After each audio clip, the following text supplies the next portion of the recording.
Bienvenidos a Madrid Direct. Vamos a hablar con el economista José Carlos Díez, autor del exitoso libro Hay vida después de la crisis y del blog El Economista Observador. Vamos a dar un repaso a la situación macroeconómica en España y en Europa, los mercados de renta variable, de renta fija y de materias primas y la situación política en España. José Carlos Díez, muchas gracias por atendernos. Un placer estar aquí. Vamos a hablar hoy sobre el panorama macroeconómico en Europa y en el caso español. La primera pregunta es sobre las previsiones de crecimiento que se manejan para este año y el que viene de España. ¿Crees que son realistas? Bueno, depende de las que mire, yo creo que están un poco altas. Normalmente, tanto los economistas, yo he hecho previsiones también, como los analistas de bolsa, solemos tardar bastante en ajustar las previsiones. Yo creo que la economía europea va más rápida de lo que estamos yendo.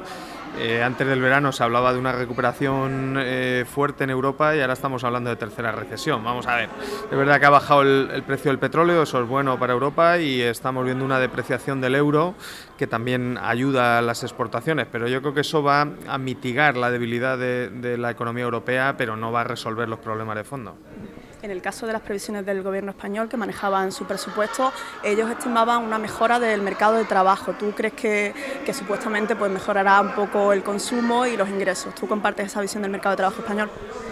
Bueno, el gobierno dijo que el año que viene se van a crear más de 300.000 empleos. En los últimos 6 meses, desde la primavera hasta el último dato de octubre, eliminando el efecto estacional del verano, se han creado 35.000. Si seguimos a este ritmo vamos a crear 70.000, por lo tanto el gobierno ha puesto en los presupuestos que los ingresos de la Seguridad Social van a crecer un 8%.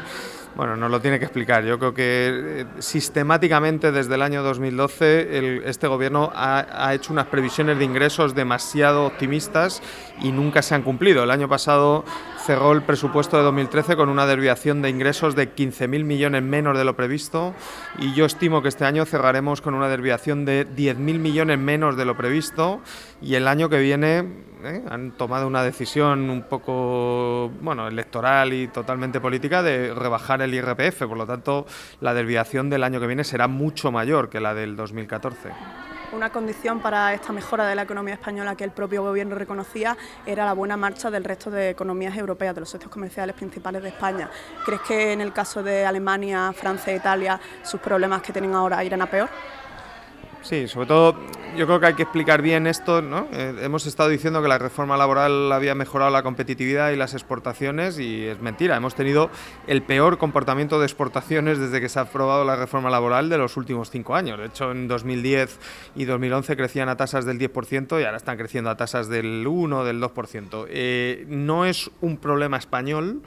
Como dices, es un problema de tus clientes de fuera. Yo creo que no éramos más competitivos en el 2010 que ahora. Lo que ha pasado ahora es que, sobre todo, la economía francesa es nuestro principal cliente de exportaciones. Ha entrado en una dinámica de mucha debilidad.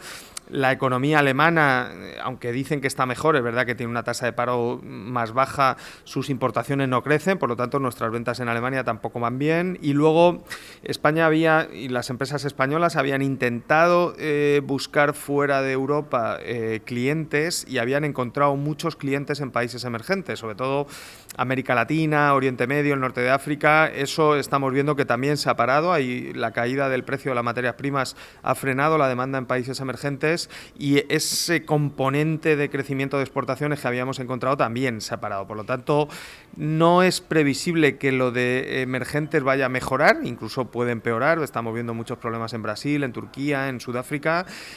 Yo creo que ya no hay excusa en Europa para hacer una política decidida de reactivación de la demanda interna y de que el crecimiento sea interno por demanda europea, no buscar fuera. Si eso no pasa, que no parece que se vaya a aprobar el plan de inversión, no parece que el BCE vaya a reaccionar, no hay un plan decidido para atacar la crisis de deuda y una mesa de renegociación de deudas ordenada como se hizo en el plan Brady en 1989 en Estados Unidos.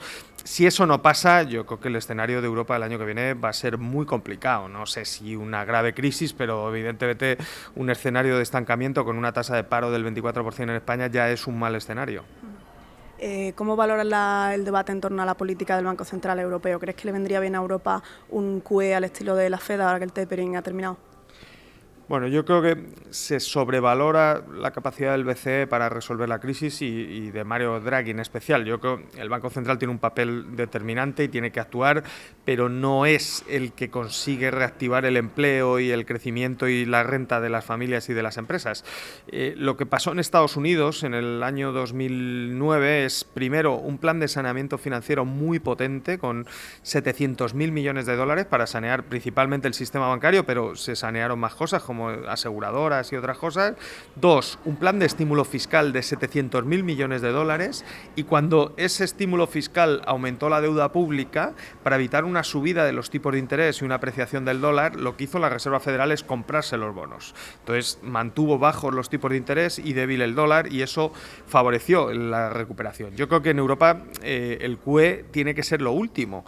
Antes habría que aprobar el plan de inversiones y un plan de renegociación y de saneamiento de las deudas, que hay muchas, como parece el caso de Grecia, que es el más claro, no se van a pagar. Por lo tanto, hay que atacar ahí. En el plan de inversiones de 300.000 millones ya se ha derivado a que va a ser un plan privado, donde no va a haber inversión pública, y la inversión pública que ha anunciado Alemania es del 0,1% del PIB. Bueno, pues si fuera un problema privado ya estaría resuelto, porque las empresas ya estarían invirtiendo.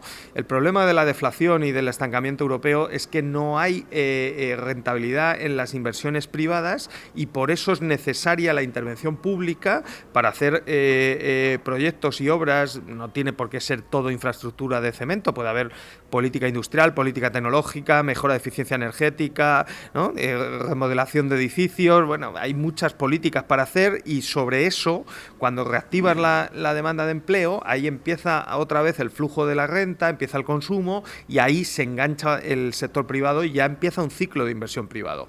Y entonces el Estado se quita de en medio, como ha hecho Estados Unidos, y empieza a reducir el déficit y a pagar la deuda pública, que también hay que hacerlo. Estados Unidos, haciendo esa política, ha creado casi 10 millones de empleos desde el 2009 y ha bajado el déficit público al 3%. Europa, con errores de política económica y con austeridad, ha destruido empleo y no ha reducido el déficit. Por lo tanto, parece evidente que su política, con problemas y con riesgos y dudas que todavía no están resueltos, ha funcionado mejor que la nuestra. Ya pasaron los test de estrés, ha habido políticas desde el Banco Central Europeo de financiación condicionada a la concesión de crédito, tasas negativas de depósito. ¿Por qué siguen sin prestar los bancos en Europa?